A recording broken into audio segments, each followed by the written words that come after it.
Dalam Swallowed Star episode 203 kali ini, identitas Luo Feng akhirnya terbongkar, dan kabar itu langsung mengguncang seluruh Ice Prison. Tak ada yang menyangka, sosok manusia yang selama ini membuat kekacauan di Ice Prison ternyata hanyalah seorang penguasa dunia. Namun justru fakta itulah yang membuat para ahli sejati terdiam penuh keterkejutan. Di dalam Ice Prison, Luo Feng telah berturut-turut mengalahkan banyak raja abadi tertutup. Kekuatannya melonjak tajam hingga hampir menyentuh jajaran 5 raksasa terkuat Ice Prison. Bahkan, ia berhasil menukar kebebasannya, sementara dengan sebuah harta yang membuat para penguasa alam semesta pun rela gila-gilaan, token warisan Dewa Binatang, yang ia peroleh dari salah satu raksasa Ice Prison, Raja Langit Serigala, Tianlang. Nilai token warisan itu setara dengan satu set harta karun tingkat puncak. Harta yang cukup untuk membuat tak terhitung penguasa alam semesta saling bunuh. Dan harga yang diminta Tianlang untuk menukarnya hanya satu. Luo Feng harus mengeluarkan perangkat koneksi alam semesta virtual agar Tianlang dapat menghubungi para ahli ras iblis untuk menyelamatkannya. Begitu transaksi itu selesai, Luo Feng tidak membuang waktu. Ia segera masuk ke alam semesta virtual dan menghadap gurunya, penguasa kota kaos.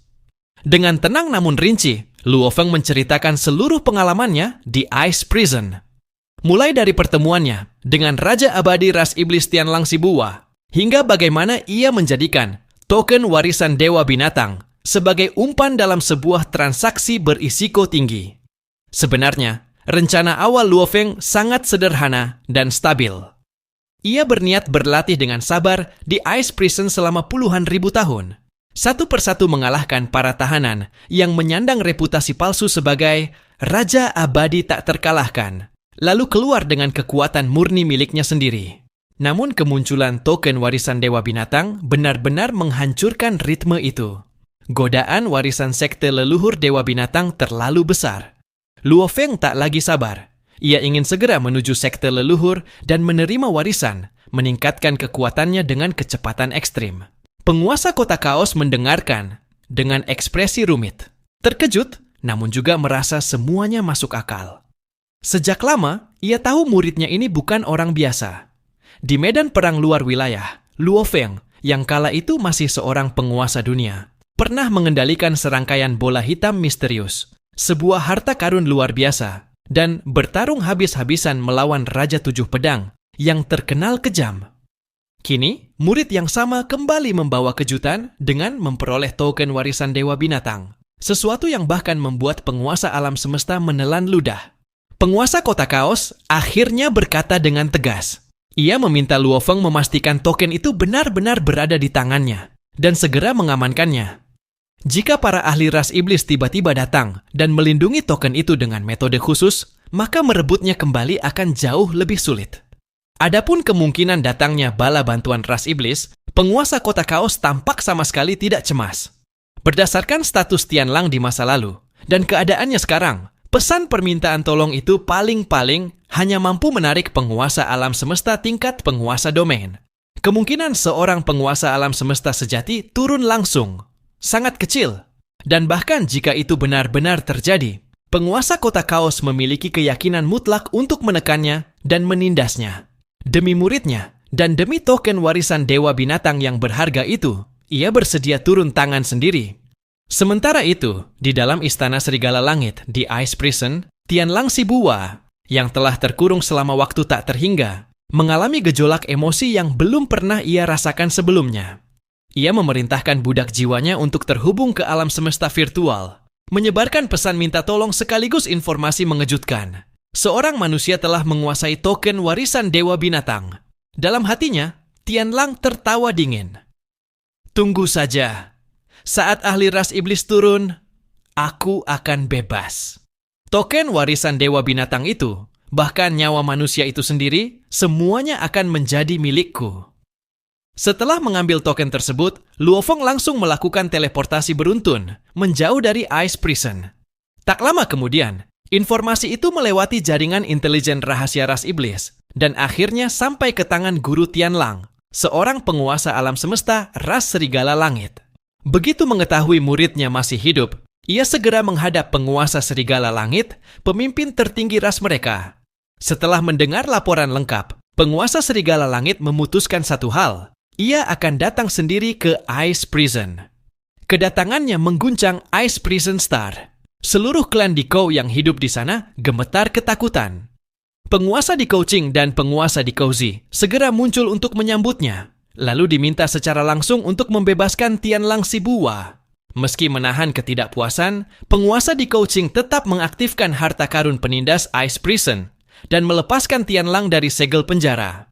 Begitu bebas, Tianlang langsung mengirim transmisi suara kepada penguasa Serigala Langit, memberitahu bahwa masih ada seorang manusia di Ice Prison, dan manusia itu memegang token warisan Dewa Binatang. Mendengar itu, tatapan penguasa Serigala Langit langsung beralih ke dua penguasa Diko.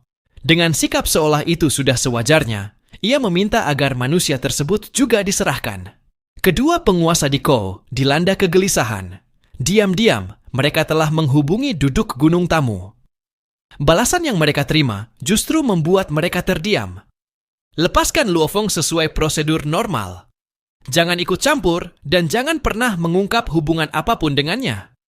Meski tidak sepenuhnya memahami, kedua penguasa itu justru merasa lega.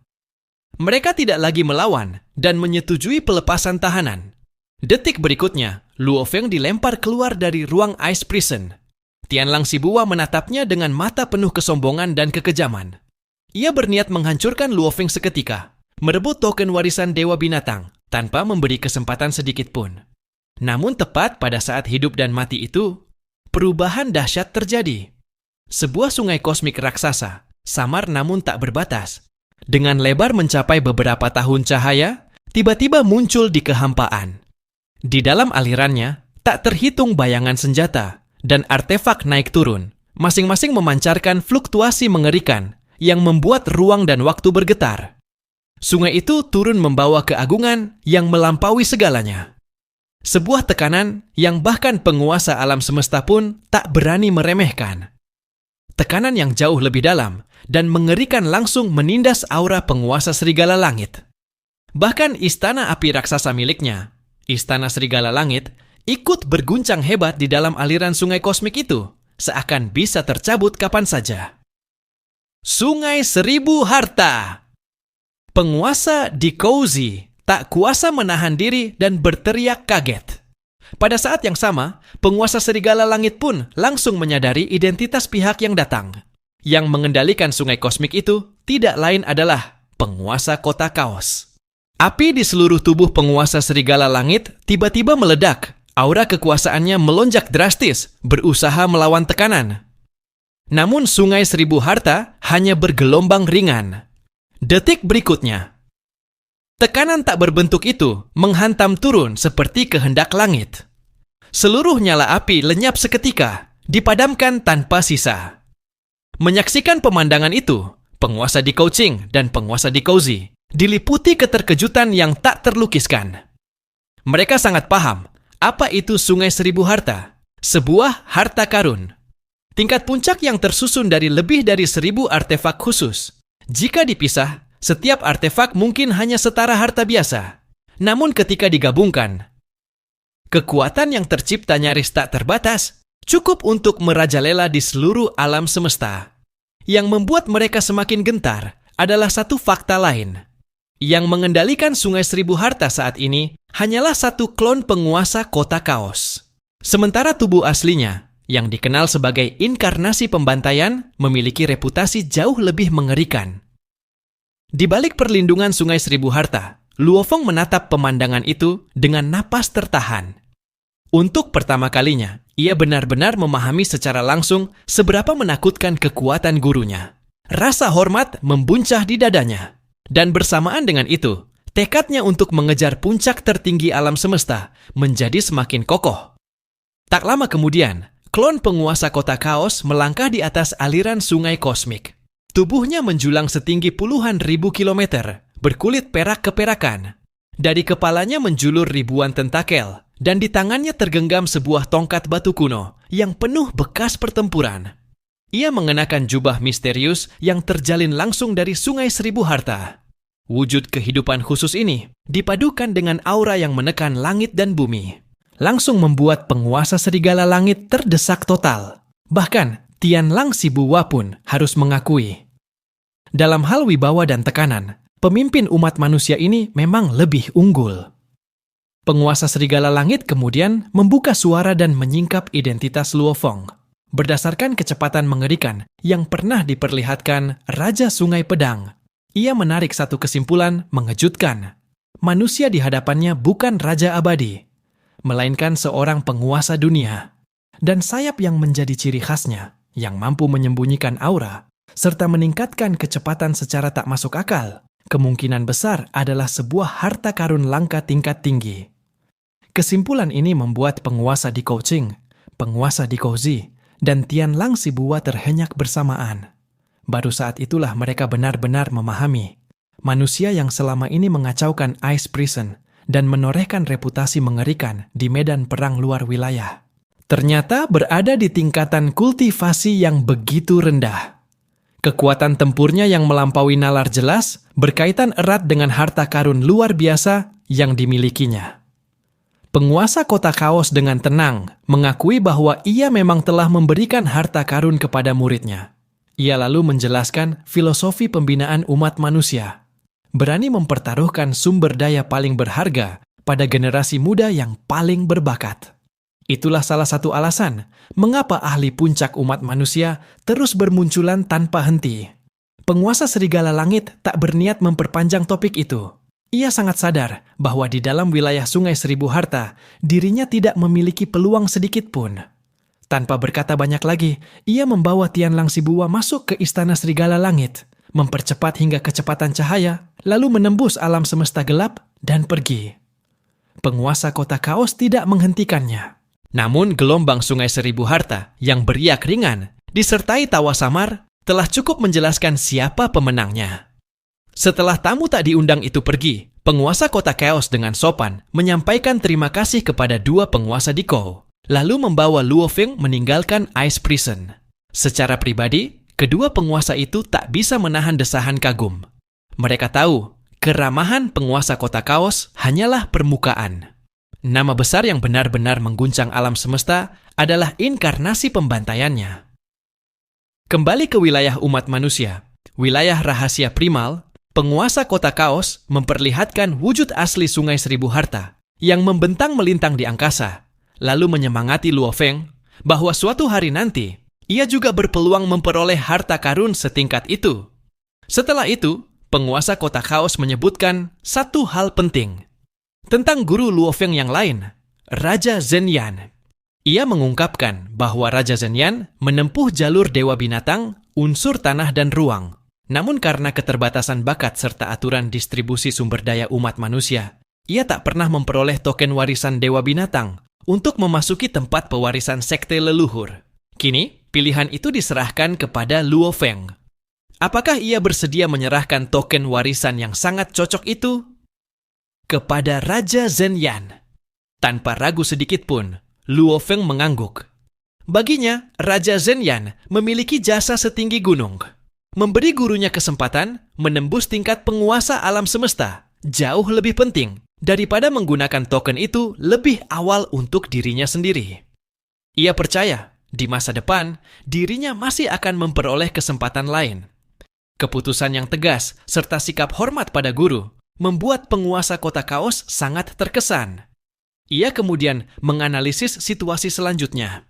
Menurutnya, penguasa Serigala Langit pasti akan menyebarkan kabar bahwa Raja Sungai Pedang hanyalah seorang penguasa dunia dan bahwa ia menguasai harta karun luar biasa. Tujuannya jelas, menekan umat manusia sekaligus menjadikan Luo Feng target pembunuhan seluruh ras musuh. Namun di balik krisis selalu ada peluang. Begitu performa Luo Feng diumumkan sepenuhnya di tingkat tertinggi umat manusia, penguasa kota Kaos akan memiliki alasan kuat untuk mengajukan pengecualian agar Luo Feng memperoleh token warisan dewa binatang yang baru. Meski harus melalui perdebatan tingkat tinggi dan tidak ada jaminan mutlak, peluang keberhasilannya sangat besar. Lagi pula, tempat pewarisan dilindungi langsung oleh sekte leluhur, menjadikannya lingkungan yang relatif aman. Perkembangan situasi pun berjalan persis seperti yang ia perkirakan. Kabar bahwa Raja Sungai Pedang adalah penguasa dunia, serta bahwa ia memiliki harta karun, meledak seperti badai kosmik dan menyapu miliaran ras. Di internal umat manusia, kota Aliansi Hong dipenuhi perbincangan sengit. Tak terhitung ahli terkejut dan banyak tatapan penuh kecurigaan perlahan tertuju pada satu nama, Luo Feng. Meski tak ada bukti langsung, ia telah menjadi kandidat paling masuk akal. Bahkan kabar itu sampai ke telinga keluarganya. Menghadapi pertanyaan istri dan anaknya, Luo Feng tidak mengaku secara terbuka. Namun sikapnya sudah cukup membuat mereka memahami kebenaran dan kegembiraan pun terpancar di wajah mereka. Sementara itu, Luo Feng yang terdorong ke pusat pusaran alam semesta justru sangat tenang. Api juang di dalam hatinya semakin berkobar.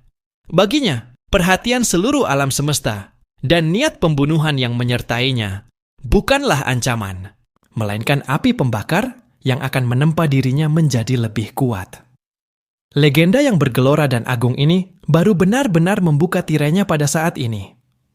Di kota kaos yang tenang dan telah berdiri sejak zaman purba, 3 sosok dengan identitas istimewa tiba-tiba muncul di depan kediaman Raja Zhenyan. Mereka mengenakan jubah ungu, utusan jubah ungu. Kehadiran mereka langsung mengejutkan para murid di dalam istana. Utusan jubah ungu memiliki status yang sangat tinggi di dalam umat manusia. Dalam keadaan normal, satu saja sudah jarang terlihat, apalagi 3 orang muncul bersamaan. Kedatangan mereka jelas menandakan bahwa akan terjadi sesuatu yang luar biasa. Raja Zhenyan menyambut mereka secara pribadi, meski hatinya dipenuhi tanda tanya. Di ruang tamu utama, utusan yang memimpin tersenyum dan lebih dulu menyampaikan ucapan selamat. Setelah itu, ia mengeluarkan sebuah kotak logam sederhana dan meletakkannya di hadapan Raja Zhenyan. Saat kotak itu dibuka, pandangan Raja Zhenyan langsung membeku. Di dalamnya terbaring sebuah patung kecil Dewa Binatang, memancarkan aura kuno yang akrab, namun selama ini terasa begitu jauh. Tangannya gemetar saat ia mengambil token itu. Matanya seketika memerah, napasnya tersendat, dan suaranya bergetar hebat. Inilah benda yang selama ini ia impikan, namun tak pernah mampu ia raih. Token warisan Dewa Binatang. Selama waktu yang nyaris tak berujung, Raja Zhenyan terjebak di ambang terakhir Raja Abadi tak terkalahkan. Dan token di tangannya ini mewakili satu celah harapan, sebuah kesempatan langka untuk menembus batas dan melangkah ke tingkat penguasa alam semesta. Gelombang kegembiraan menghantam jiwanya tanpa ampun.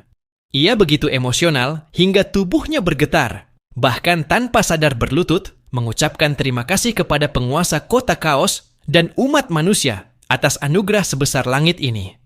Namun, kata-kata berikutnya dari sang utusan membuatnya tersadar dari euforia.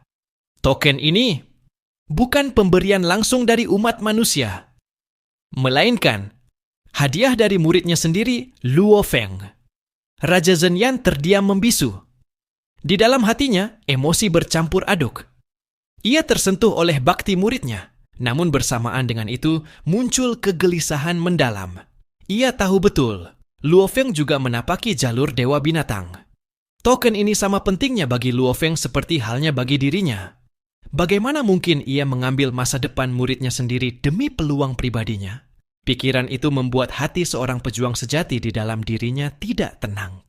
Tanpa membuang waktu, Raja Zhenyan segera menghubungi Luo Feng melalui alam semesta virtual, lalu bergegas menuju perkebunan Luo Feng di Gunung Rain Face.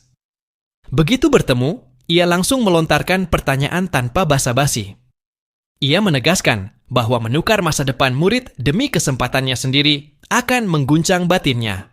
Bahkan jika ia memaksakan diri menerima warisan, kegagalan hampir pasti menantinya. Luo Feng segera menenangkan gurunya. Ia menjelaskan bahwa token warisan Dewa Binatang ini bukan hasil pembagian umat manusia, melainkan ia peroleh sendiri dalam sebuah petualangan berisiko tinggi. Lebih dari itu, Luo Feng juga mengungkapkan bahwa penguasa kota kaos sedang turun tangan secara pribadi, mengajukan permohonan kepada jajaran tertinggi umat manusia untuk memberinya token warisan yang baru, dan peluang keberhasilannya sangat besar. Ia meminta Raja Zhenyan untuk tenang dan menerimanya tanpa beban, Mendengar penjelasan itu, hati Raja Zhenyan dipenuhi kehangatan. Ia tersentuh, sekaligus merasa sangat bangga. Dalam hati, ia hanya bisa menghela napas panjang dan bergumam. Aku benar-benar telah menerima murid yang luar biasa. Ia juga memahami, jika penguasa kota kaos sendiri yang mendorongnya, maka peluang Luo Feng memperoleh token warisan nyaris pasti terwujud. Tak lama berselang, bayangan penguasa kota Seos pun muncul, membawa kabar baik. Terbongkarnya identitas Raja Sungai Pedang, serta kekuatan mengerikan Luo Feng sebagai seorang penguasa dunia, telah mengguncang para penguasa alam semesta umat manusia. Mereka sangat terkejut, dan pada saat yang sama, sangat mengapresiasi potensinya. Keputusan pun hampir bulat. Token warisan Dewa Binatang untuk Luo Feng akan segera diberikan. Penguasa kota kaos juga memberitahu Raja Zhenyan untuk bersiap. Kali ini, guru dan murid akan berangkat bersama, menuju tanah pewarisan sekte leluhur. Keesokan harinya, token warisan itu benar-benar tiba di tangan Luo Feng. Tak lama kemudian, Raja Zhenyan juga datang dari kota kaos ke wilayah rahasia primal. Di titik teleportasi pusat wilayah rahasia primal, Luo Feng, berbalut zirah tempur hitam pekat, berdiri berdampingan dengan Raja Zhenyan yang mengenakan zirah emas. Penampilan mereka menarik perhatian beberapa ahli umat manusia di sekitar. Banyak yang diam-diam menebak. Sosok asing berzirah hitam itu kemungkinan besar adalah Raja Sungai Pedang. Sosok yang baru-baru ini mengguncang seluruh alam semesta. Menghadapi tatapan-tatapan itu, Luo Feng dan Raja Zhenyan hanya saling pandang dan tersenyum tipis. Tak sedikit pun ambil pusing. Tak lama kemudian, Raja Zhenyan mengeluarkan sebuah kapal luar angkasa berbentuk shuttle berwarna emas. Harta simpanannya selama bertahun-tahun. Di alam semesta gelap, kapal itu mampu melaju hingga lebih dari 90 kali kecepatan cahaya. Luo Feng pun tak bisa menahan kekagumannya. Perjalanan antar bintang yang panjang pun dimulai. Pada awalnya, guru dan murid banyak berbincang. Namun seiring waktu berlalu, keduanya memasuki kondisi kultivasi tertutup masing-masing. Kesadaran utama Luo Feng, tubuh manusia bumi, kembali ke dunia internalnya dan melanjutkan latihan teknik terlarang yang menentang langit, 9 bencana rahasia. Selama lebih dari 2000 tahun di Ice Prison, tubuh pemakan emas bertanduk miliknya telah berhasil menembus 5 bencana pertama. Tingkat gen kehidupannya melonjak hingga 480 kali manusia normal. Pencapaian ini telah menyamai, bahkan melampaui, banyak kehidupan khusus tingkat tinggi. Namun Luo Feng juga menyadari satu hal penting. Saat tingkat gen kehidupan mencapai ketinggian ekstrim seperti ini, kekuatan yang dulu sangat membantu, darah Luo, mulai menunjukkan penurunan efektivitas yang jelas. 4 bulan perjalanan yang sunyi berlalu dalam sekejap. Akhirnya, suara Raja Zhenyan membangunkan Luo Feng dari kondisi kultivasinya. Luo Feng,